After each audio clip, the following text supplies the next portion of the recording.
안녕하세요. 저는 홀로 아이를 키우는 5살 아이의 아빠입니다.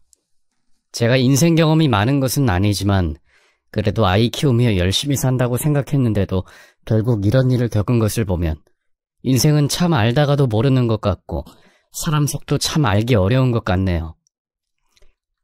제가 이런 사연을 보내게 될 줄도 몰랐으니 말이에요.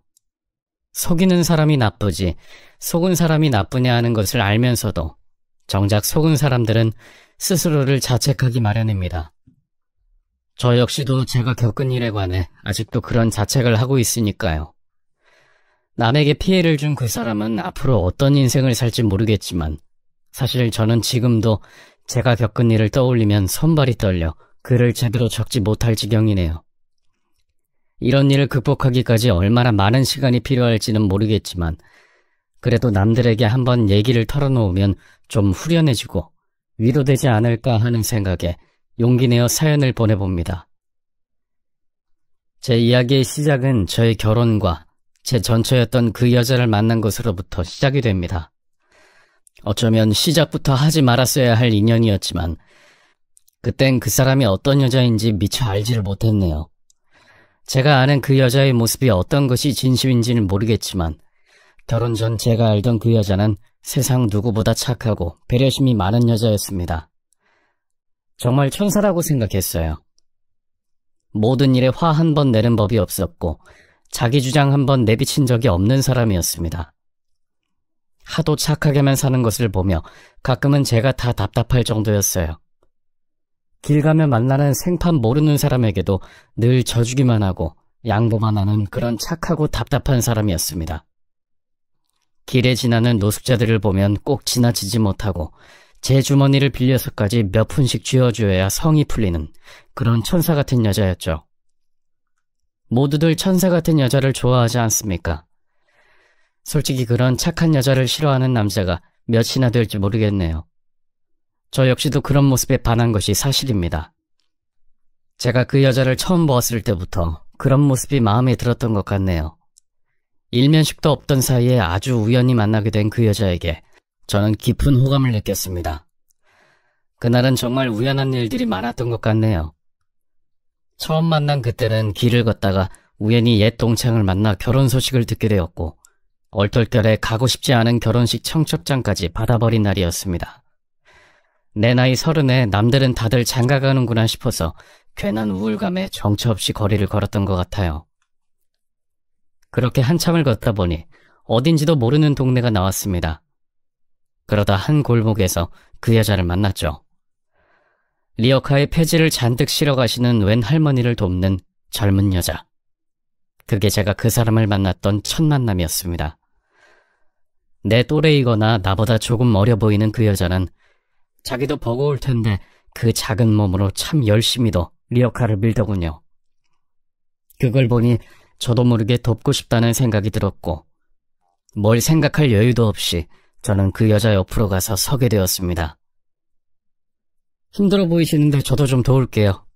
할머니, 제가 앞에서 끌겠습니다. 어디로 가면 되나요? 낑낑대며 리어카 뒤를 밀던 여자는 갑자기 등장한 낯선 저를 보고도 경계하는 모습이 전혀 없었습니다. 오히려 도움의 손길을 얻어 다행이라는 말을 하며 제 도움을 몹시도 반기더군요. 별것 아닌 제 행동이 누군가에게 도움이 되었다는 생각에 저 역시도 벅찬 기분을 느꼈습니다. 그렇게 몇십 분을 리어카를 끌어 그 할머니를 도와드렸고 일을 마친 우리는 서로 고생했다는 인사와 함께 자연히 헤어지게 되었습니다. 솔직히 저도 좀 바보 같긴 했어요. 그 여자에게 말 한마디 붙여보고 싶다는 생각을 가지면서도 그런 일을 해본 적이 없어서 그런지 무슨 말을 어떻게 꺼내야 할지 모르겠더군요. 결국 속으로 이래저래 고민만 하다가 그대로 헤어지게 되었습니다. 앞으로 다시 볼 일이 없을 거라고 생각하니까 서로 돌아서 걸어가는 그 길에 참 아쉽기만 했습니다. 그렇다고 도움을 준 빌미로 그 여자에게 부담을 주고 싶지도 않았던 것 같네요. 그렇게 저는 다시 한참 거리를 걸었고 얼마 뒤 집으로 돌아가기 위해 지하철을 타게 되었습니다. 그렇게 지하철을 타서 제가 사는 동네에 도착을 하게 되었죠. 개찰구를 나오려는 순간 저는 왠지 낯설지 않은 뒷모습을 보게 되었습니다. 동그란 머리통에 자그마한 체구의 여자. 분명 조금 전까지 같이 리어카를 밀던 그 여자가 맞는 듯 보였습니다. 뜻밖의 장소에서 다시 만난 우연 덕분인지 저는 너무 기쁜 마음에 저도 모르게 입 밖으로 소리를 꺼냈고 그 단말만 외침에 그 여자도 고개를 돌려 저를 마주했습니다. 어? 아까 리어카... 어머, 여기서 또 뵙네요? 설마 저 따라오신 거예요? 예? 아닙니다. 진짜 오해예요. 저 그런 이상한 사람 아니에요. 저 이 동네 살아요. 그것도 벌써 30년째요. 진짜 쫓아온 거 아니에요. 이상한 사람이라고 생각 안 해요. 저도 농담이에요. 와, 어떻게 여기서 이렇게 다시 만나죠? 진짜 신기하다. 그러게 말이에요. 이렇게 금방 다시 만나뵐 줄은 정말 몰랐는데 다행이네요. 저를 다시 만나고 싶었어요? 그런데 왜 번호도 안 물어봤어요? 아, 우리 서로 이름도 모르는구나. 저는 조아영이에요. 그 여자도 이렇게 다시 마주한 제가 싫지는 않은 눈치였습니다. 나를 반기는 그 여자를 보니 저도 모르게 용기가 나더라고요. 저는 김선호입니다. 사실 아까도 이름 정도는 물어보고는 싶었는데 길에서 모르는 남자가 이름 캐묻고 그러는 게 너무 실례인 것 같아서요. 그래도 아영씨가 내심 궁금하긴 했는데 저도 이렇게 만날 줄은 몰랐네요. 정말 신기하네요. 그러게요. 우리 혹시 인연인 건가? 실은 저도 여기 살아요. 얼마 전에 이사 왔거든요. 우리가 동네 이웃인 줄은 몰랐네요. 그렇게 우리는 우연의 우연을 겹쳐 인연이 되었고 그 후로 동네 친구로 지내며 자주 얼굴을 마주하게 되었습니다. 저보다 1살 더 많은 아영씨는 성격도 좋고 착해서 누구나 호감을 가질 만한 사람이었고 저 역시도 그들 중 하나였습니다. 어쩌면 저는 아영씨를 운명이라 생각했는지도 모르겠네요. 알면 알수록 그 여자가 좋았고 그 사람을 놓치고 싶지 않다는 생각이 들었습니다. 하지만 소심하고 신중한 성격이었던 탓에 선뜻 고백의 말을 꺼내지는 못했죠. 저는 여자가 보기에는 그런 답답한 사람이 없었을 겁니다. 그래서였는지 그저 친구로만 지내며 호감 표현 한번 못하던 제게 이번에도 아영씨가 먼저 제게 말을 꺼내주었습니다. 저 선호씨 좋아하는 것 같아요. 선호씨 나 어때요? 에? 아영씨가 저를요? 저를 왜요? 왜라뇨? 제가 선호씨 좋아하면 안 되는 거예요? 아니요, 그런 게 아니라 아영씨같이 괜찮은 사람이 왜 저를 좋아한다고 하는지. 선호씨 좋은 사람이잖아요. 저도 선호씨가 괜찮은 사람이라서 좋아하는 거예요. 나를 괜찮은 사람이라 말해주는 그 여자에게 저는 아주 깊이 빠져버리게 되었습니다. 그렇게 저희는 연인이 되었고 한 동네에서 지내며 교제를 하게 되었습니다. 저는 30 넘어 만나게 된 그 여자에게 참 깊은 사랑을 느꼈습니다. 그 사람에게는 뭘 해도 아깝지가 않았고 하고 싶다는 것, 해달라는 것 다 해주고 싶었습니다. 그러다 보니 저도 참 많이 바뀌어 있더라고요. 술을 좋아하지 않던 저는 술을 좋아하는 그 여자를 따라 어느새 반주를 즐기게 되었고 집을 좋아하던 저는 그 여자를 따라 사시사철 여행을 다니게 되었습니다. 남들은 서로 비슷한 모습에 빠져드는지 모르겠지만 저는 저와 전혀 다른 그 여자를 보며 점점 더 호감을 느꼈고 그런 그녀를 많이 닮아가고 싶다는 생각을 하기도 했습니다. 사랑하면 닮는다는 그 말이 정말이라는 것을 새삼 느끼게 되었죠.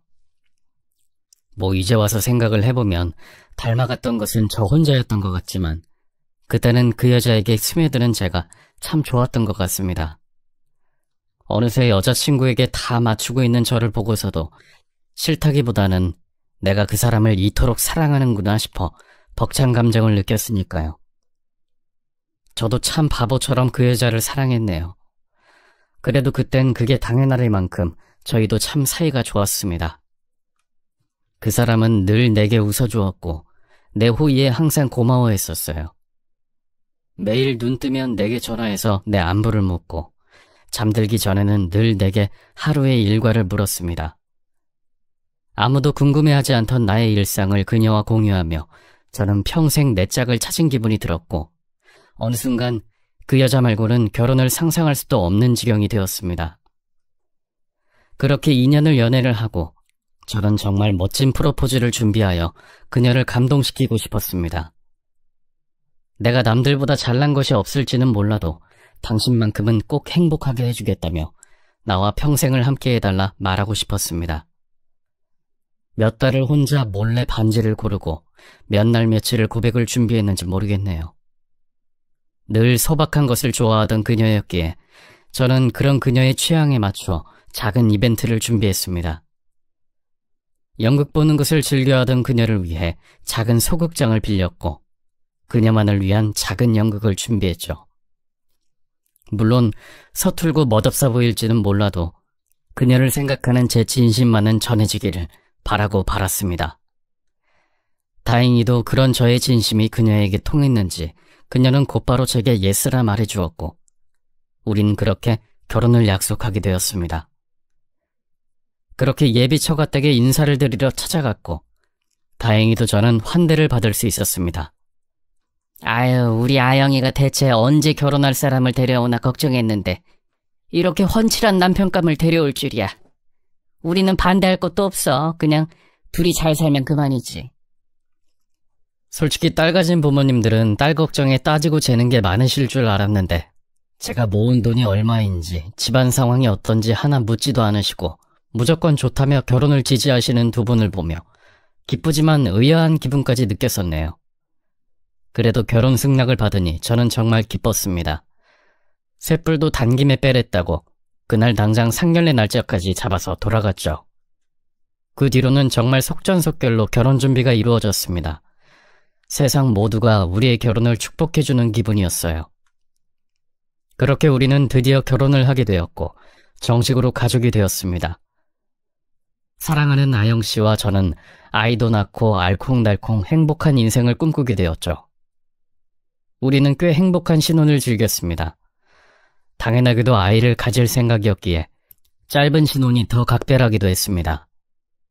두 사람이 정식으로 자녀 계획을 세웠던 것은 아니지만 평소 아이들을 끔찍이 이뻐하던 와이프였기에 저도 너무 당연하게 아이 생각을 했었죠. 그런데 결혼 후 와이프는 갑자기 다른 사람이라도 된 것 마냥 제게 낯선 모습을 보여주었습니다. 결혼하고 1년쯤 지났을 때였습니다. 결혼하고 얼마 뒤 와이프는 일을 그만두었는데 저는 그게 모두 아이 때문일 거라고만 생각을 했었죠. 새로운 일을 배워서 꽃집인지 카페인지 장사를 해보고 싶다고 하긴 했지만 그것도 다 아이와 가족을 위한 일일 거란 생각만 했었습니다. 연애 시절 그렇게나 배려심 넘치던 와이프였으니 너무 당연하게도 그런 생각을 했던 것 같네요.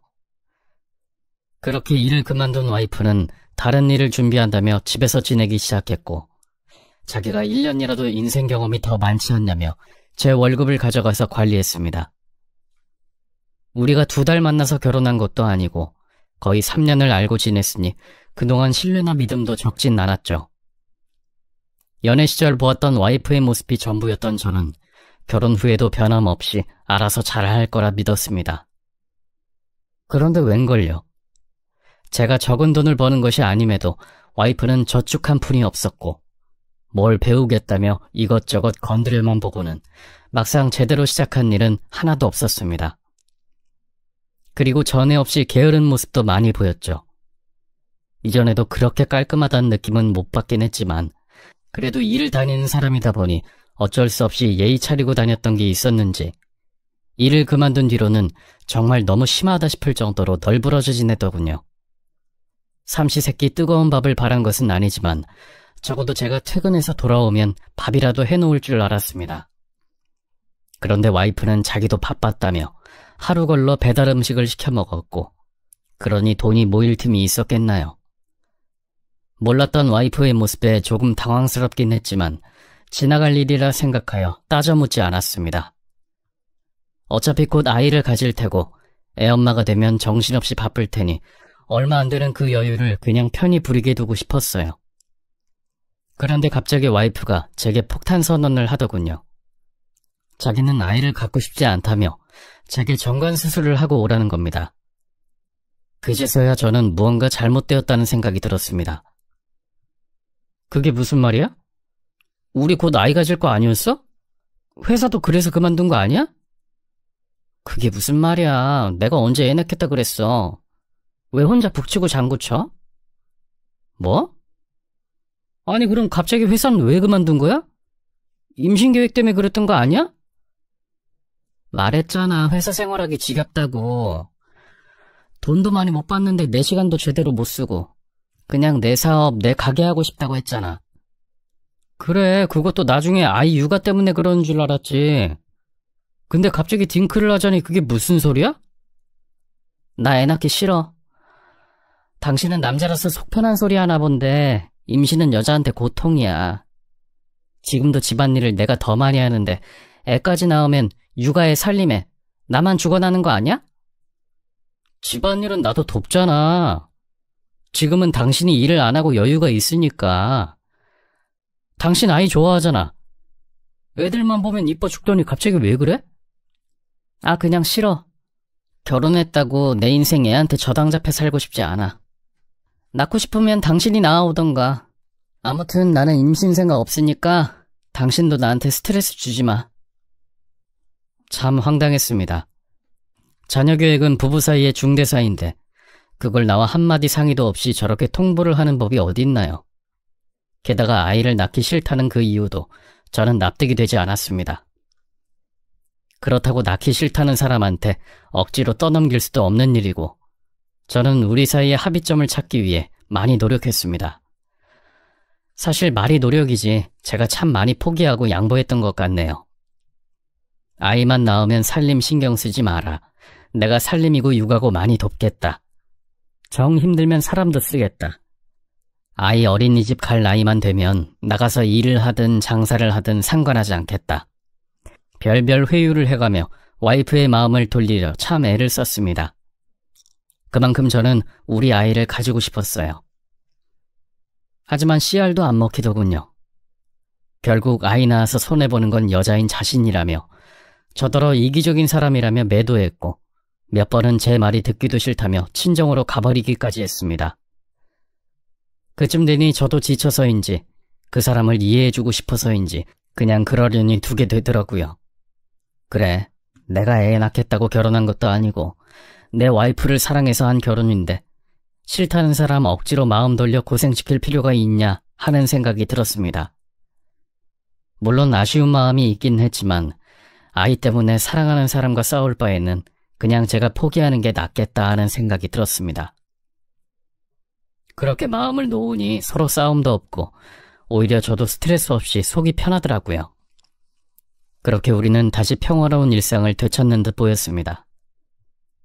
그런데 정말 사람 일이 어찌 될지 모르는 건지 다 포기했다고 생각한 그 순간에 뜻밖의 소식이 들려왔지 뭡니까? 와이프가 갑자기 임신을 했다며 제게 임신 테스트기를 보여주더라고요. 너무 놀란 저는 와이프의 기분을 살피지도 못한 채 기쁨을 만끽했습니다. 저는 너무 기뻤는데 와이프는 그 일이 당황스러웠던 모양이었습니다. 분위기 파악도 못한다며 한 소리 들었네요. 당신은 지금 좋아? 누구는 속이 어지러워 죽겠는데 당신은 남의 일이라고 그냥 마냥 기쁘기만 하지? 정작 10달 배불러 낳은 건 난데? 미안해요, 여보. 그게 아니라 나는 그냥 너무 기뻐서 당신 걱정을 미처 못했네. 그래도 당신은 기쁘지 않아? 우리 아이라는데? 몰라. 그래도 어쩌겠어. 애가 생겼는데 낳아야지. 정말? 진짜 낳을 거야? 당신 정말이지? 그래, 내가 앞으로 더 잘할게. 집에도 일찍 들어오고 살림도 육아도 진짜 잘할게. 당신은 걱정하지 마. 그래도 참 기뻤습니다. 그리고 와이프가 마음을 다잡아주어 참 다행이고 고맙다는 생각을 했죠. 지금 생각하면 남들은 참 당연하게 생각할 일이었을 텐데도 나는 뭐가 그리 항상 미안하고 고마웠는지 모르겠네요. 어찌되었건 저는 내 아이를 가지며 고생하는 와이프가 안쓰러웠고 고마웠습니다. 제 약속처럼 정말 다 해주고 싶었고 그러려고 노력을 많이 했어요. 급하다고 나를 부를 때면 반차까지 내고 집으로 달려갔고 회사에서 너무 심하다며 눈치를 받으면서도 저는 내 가족을 먼저 생각했습니다. 그렇게 10달을 품어 드디어 출산날이 되었고 저는 진통하는 와이프 곁을 떠나지 못한 채 하루 종일 마음을 졸여야 했습니다.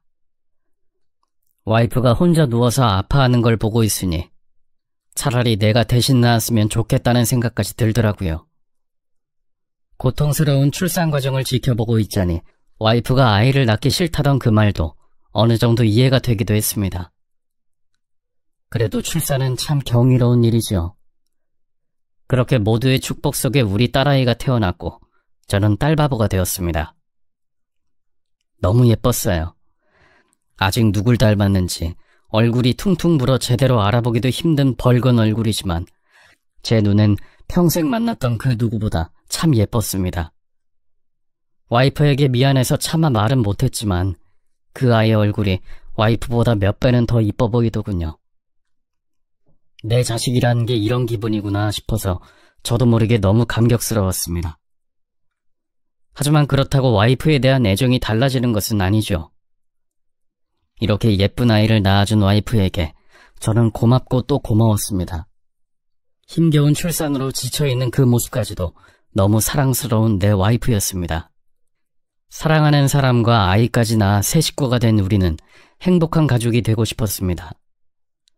임신 중에도 그랬지만 저는 출산 후에도 와이프를 실망시키고 싶지 않았습니다.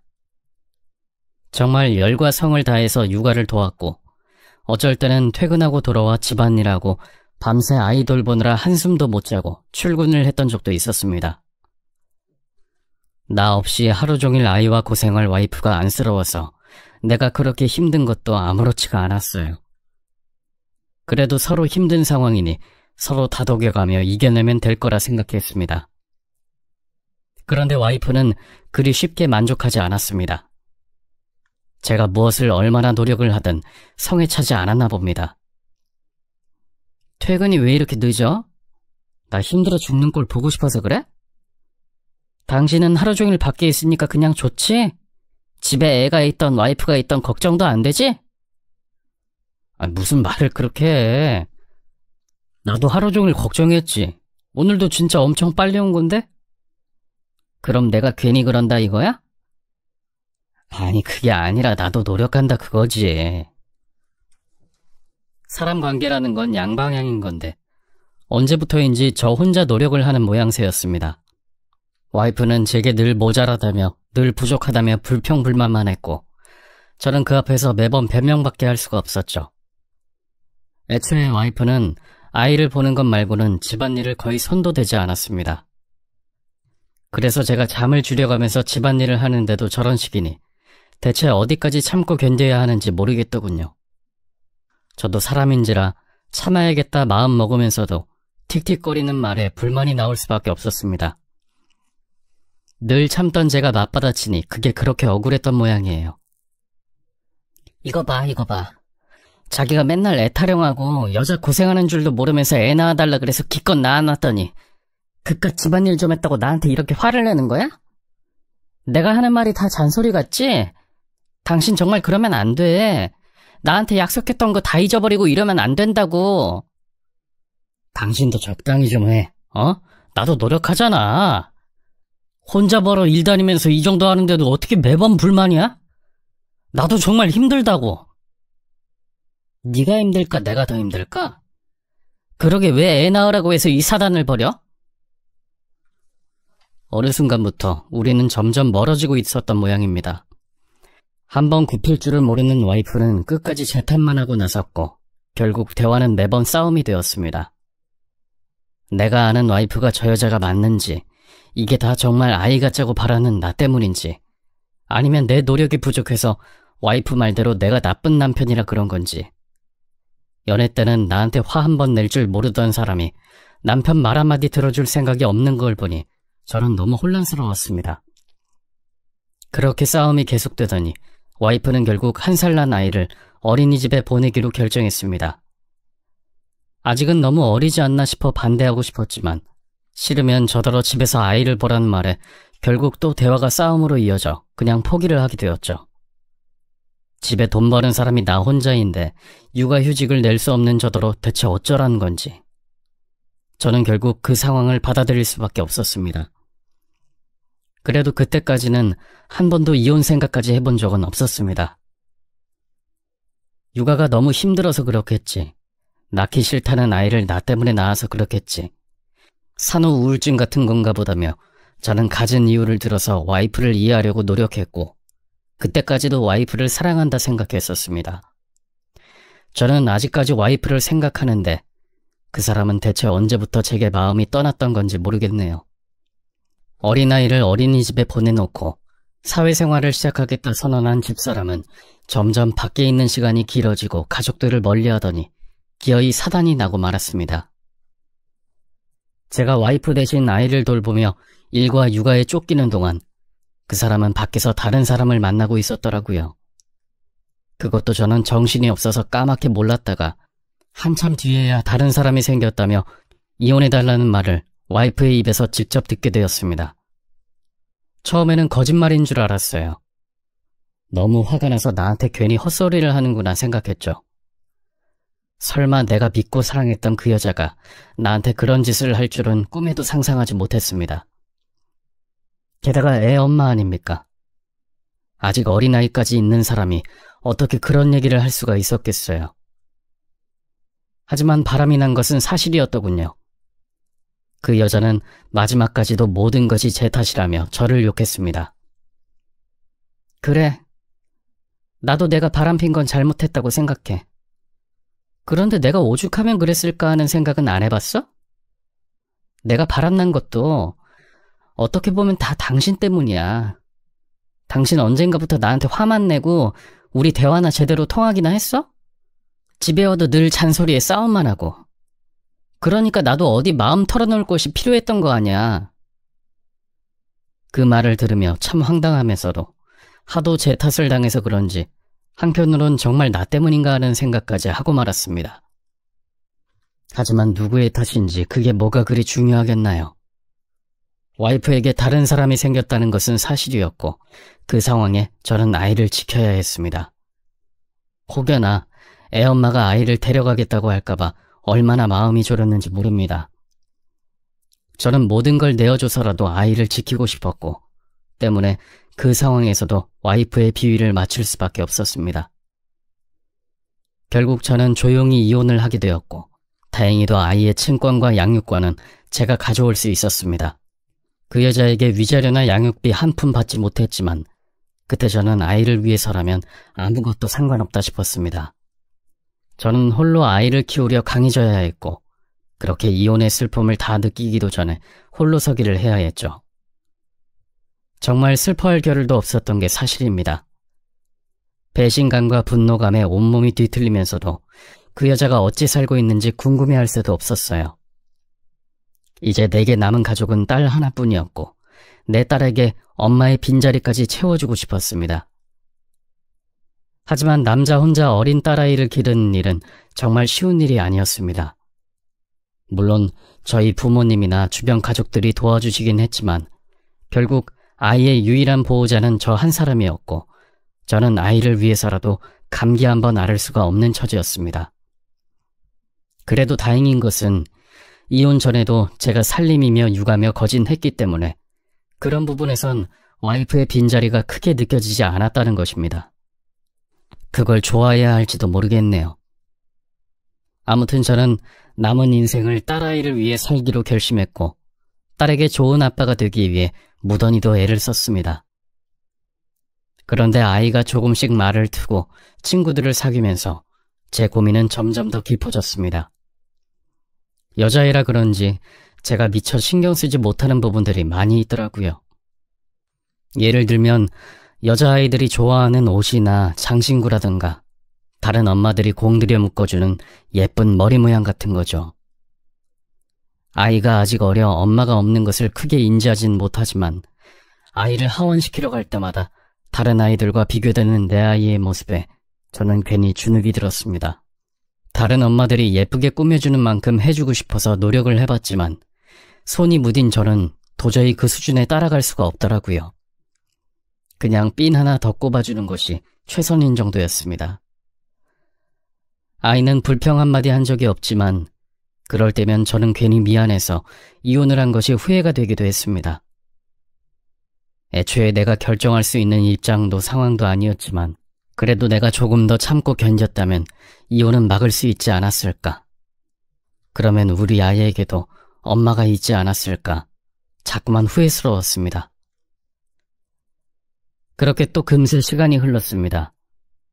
우리 아이는 벌써 5살이 되었고 너무 예쁜 어린이가 되었네요. 말도 어찌나 잘하고 똘똘한지 내 자식이 맞는가 하는 의심까지 들 정도였어요. 정말 세상 무엇과도 바꾸고 싶지 않은 소중한 딸이었습니다. 아이가 자라면서 가끔 전처 생각이 들 때도 있었지만 궁금해하지 않으려 노력했습니다.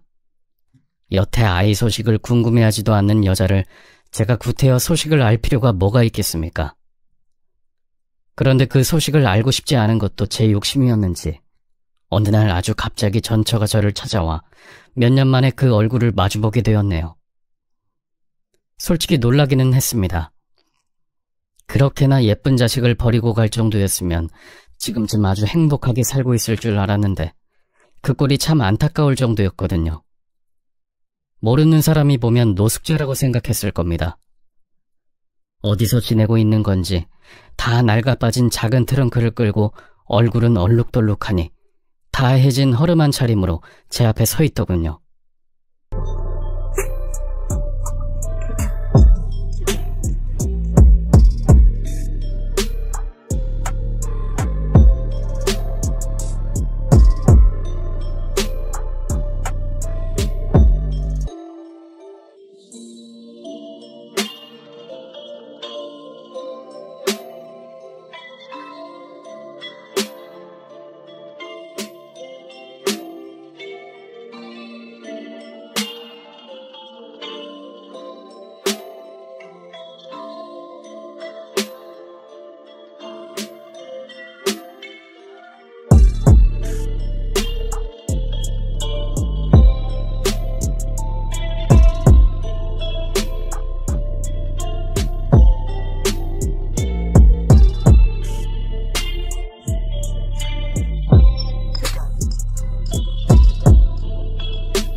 누가 봐도 정처 없이 떠도는 이상한 노숙인 그 자체였습니다.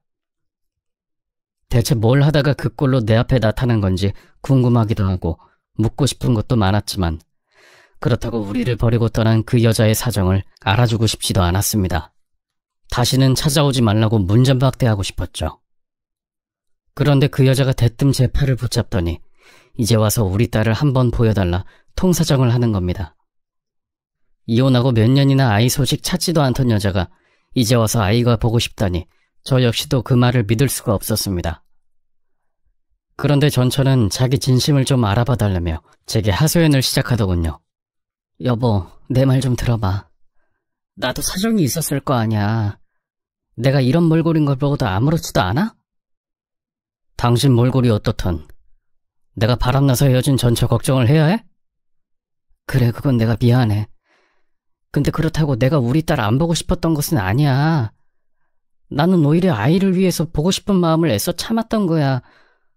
이혼까지 했는데 엄마가 자꾸 찾아오고 그러면 아이 정서에 얼마나 혼란스럽겠어. 우리 애가 나이가 좀 들고 말귀를 알아듣게 되면 그땐 내가 다 설명하려고 그랬어. 여보, 당신은 부모 마음 이해할 거 아니야, 어? 그러면 끝까지 모른 체 하든가. 이제 와서 아이를 찾는 이유가 대체 뭐야? 여보, 내가 이제 와서 이런 말해서 정말 미안하지만 수진이 사실 당신 딸 아니야. 갑작스러운 전처의 발언에 저는 사고가 멈추는 느낌이었습니다. 이 여자가 지금 대체 무슨 말을 하는 건지 한마디도 들리지가 않았어요. 그게 무슨 헛소리야. 수진이가 내 딸이 아니라니. 미안해, 여보. 사실 나 그때도 바람피고 있었어. 처음부터 속이려고 했던 건 아니야. 나도 임신 소식 알고는 당신이랑 마음 잡고 살아보려고 그랬어. 근데 내 마음이 안 그런 걸 어떡해. 나도 그 남자랑 새 인생 시작하고 싶었어. 당신이랑 아이한테 죄 짓는 거 알면서도 그때는 내 생각만 할 수밖에 없었어. 근데 이제는 아니야. 이제는 모두 제자리로 돌려놓고 싶어. 몇 년 만에 찾아온 그 여자가 우리 수진이가 내 딸이 아니라더군요. 누가 뭐라든 평생 내 가족일 거라 생각했던 아이가 내 자식이 아니라니. 저는 세상이 무너지는 기분이 들었습니다. 당신한테 너무 미안하지만 이제라도 우리 아이 돌려줘. 그래도 우리 좋았던 시간이 있었잖아. 어차피 당신 친자식도 아닌데 품고 살아서 뭐 할 거야. 내가 데려가는 게 수진이한테도 더 좋을 거야. 당신도 느낄 거 아니야. 아이한테 엄마가 필요하다는 거. 아들도 아니고 딸인데 당신이 평생 수진이 책임질 수 있을 것 같아? 수진이한테 평생 미안해하면서 살 거야? 나 아이를 데려가야 내가 살아. 나 좀 살려줘, 여보. 어쩐 이유인진 모르겠지만 그쪽에서 수진이가 자기 딸인 것을 알고 난리가 났었던 모양입니다. 자기 아이를 데려오지 않으면 들어올 생각도 말라며 돈 한 푼도 없이 쫓아냈다 하더군요. 그 남자 입장에서도 황당하고 집안이 뒤집어질 일이겠지만 그건 제 쪽도 마찬가지였습니다. 갑작스러운 전처의 진실 고백에 온 집안이 그야말로 아수라장이 되어버렸습니다. 솔직히 저는 그 사실을 쉽게 받아들일 수 없었습니다. 소송을 해서라도 딸을 데려올 생각이었어요. 그런데 제가 혼자 아이를 기르는 것을 못마땅해 하셨던 저희 부모님은 그럴 줄 알았다며 당장 아이를 애엄마 쪽으로 보내라 난리셨습니다. 사실 저 역시도 내 친자가 아니라면 당연히 그래야 한다는 걸 알고는 있었습니다만 그동안의 정 때문인지 그 마음을 먹기가 쉽지가 않더라고요. 솔직히 충격을 받아서 머리가 멈춰버린 것 같았습니다. 아무 생각도 들지 않았고 그저 아이에게 미안한 마음뿐이었어요. 미안한 마음이 너무 커서 그랬는지 고민을 하다 보니 자꾸만 그 여자의 말이 맞다는 생각이 들더군요. 결국 저는 고집을 접고 순순히 아이를 보낼 마음을 먹게 되었습니다. 아이와 마지막 시간을 보내고 아이를 보내겠다는 제 말에 전처는 뛸 듯이 기뻐하며 옳은 선택을 한 거라 말하더군요. 그때까지도 그 여자 말을 믿고 있었던 저는 그제서야 좀 이상한 생각이 들었습니다. 당시에는 충격 때문에 그런 생각을 못했는데 아이를 보내기 전에 확실히 할 건 해야 하지 않나 싶더라고요. 그래서 저는 전처 몰래 아이와 저의 친자 검사를 의뢰했습니다. 그런 검사를 한다는 걸 TV에서만 들었지 설마 제가 하게 될 줄은 몰랐는데 말이에요. 그렇게 신중에 신중을 기하려 검사를 의뢰하고 저는 제 딸과 마지막 시간을 보내고 있었습니다. 내 딸이 아니라는 생각을 하면서도 나를 아빠라 부르며 이렇게 잘 따르는 아이가 어떻게 내 딸이 아니란 건지 그 상황이 혼란스럽기만 했습니다. 며칠 뒤 저는 검사 결과를 받게 되었고 또 한 번 큰 충격에 빠지고 말았습니다. 무슨 일인 건지 저와 딸아이의 친자 결과는 일치했습니다. 검사에서는 제가 수진이의 아빠가 맞았어요. 대체 무슨 상황인지 판단이 서질 않았습니다. 애초에 자식 버리고 가서 잘 살고 있던 그 여자가 아이를 데려가려는 다른 이유가 있다고 생각하질 못했기에 이를 바로잡고 싶을 뿐이라는 그 여자의 말을 믿을 수밖에 없었습니다. 그런데 그 말이 다 거짓이라니 저는 무슨 말을 믿어야 할지 모르겠더군요. 결국 저는 마지막으로 얘기를 하자며 전처를 불러내었고 전처가 잠시 자리를 비운 틈을 타서 핸드폰에서 전처의 남편 번호를 찾아냈습니다. 그리고 큰 마음을 먹고 그쪽으로 연락을 취해봤죠. 그 여자는 끝까지 거짓말만 할 테니 제가 답을 들을 수 있는 방법은 그 남자밖에 없다고 생각했어요. 죽어도 만나고 싶지 않은 인연이었지만 아이를 위해서라면 그 수밖에 없었죠. 그렇게 몇 년 만에 상간남을 만난 저는 충격적인 이야기를 듣게 되었습니다. 그 남자의 말이 사실이라면 두 사람은 애초에 불륜으로 시작한 게 아니었습니다. 그 남자는 그 여자가 이혼녀인 줄 알고 만남을 시작했다고 하더군요. 아무것도 모르고 그 여자와 재혼을 했고 최근에서야 자기가 불륜을 저질렀다는 것을 알게 됐답니다. 심지어는 우리 사이에 아이가 있는 줄도 몰랐는데 그 일까지 알게 되니 자기도 충격이 컸다더군요. 전 정말 몰랐습니다. 몰랐다는 말로 용서가 되지는 않겠지만 고의가 아니었다는 것은 믿어주십시오. 그래서 이혼하자 했습니다. 저도 속았다 싶으니 미치겠더라고요. 저는 제가 일면식도 모르는 누군가의 가정을 망쳤다는 생각에 견딜 수가 없었습니다. 그것도 어린아이까지 두고 그랬을 줄은 추호도 몰랐습니다. 그런데 이혼하자 그랬더니 그 여자가 아이를 데려올 테니 제발 받아달라 그러더라고요. 어차피 전 남편이 아이를 방치하고 있다면서 아이를 데려와서 새로 시작하자 그러더라고요. 불임이라 아이를 볼 수 없었던 그 남자는 그 말에 흔들리기도 했답니다. 제가 찾아오기 전까진 말이에요. 제게 있었던 일을 모두 얘기해주자 그 남자는 치를 떨었습니다. 돈 한 푼도 없이 빈털터리로 쫓겨난 그 여자가 살 방법은 결국 그것밖에 없었던 모양이에요. 그제서야 왜 그런 거짓말을 했는지 알겠더군요. 끝까지 자기 이성만 채우려 사람들을 이간질하고 자기 자식까지 이용하는구나 하는 생각에 정말 진절머리가 났습니다. 결국 모든 것을 알게 된 저는 나중에 혹여나 생길 분쟁을 미리 막기로 결심하여 전처에게 소송을 걸었습니다. 그동안의 행패를 고발하여 그 여자의 친권을 뺏고 나와 아이에게 접근하지 못하도록 접근금지 명령을 받아냈습니다. 혹여나 그 여자가 구제받으면 어쩌나 걱정이 되었지만 다행히도 그간 제가 아이를 위해 했던 노력들이 인정받을 수 있어 다행이었네요. 어린이집 선생님들도 증인으로 참석해 주시고 소송을 하며 꽤 고생스러웠지만 그만한 값어치가 있었습니다. 하마터면 뭣도 모르고 내 딸을 뺏길 뻔했다니 얼마나 다행인지 모르겠습니다. 물론 쉽게 잊을 만한 사건은 아니지만 저는 앞으로도 제 딸을 위해 살아야 할 거고 그걸 위해서라도 지난 과거의 고통을 모두 잊고 싶은 심정입니다. 그러니 다들 저희 부녀를 응원해 주시고 제가 앞으로도 열심히 살 수 있기를 바래 주시면 감사하겠습니다.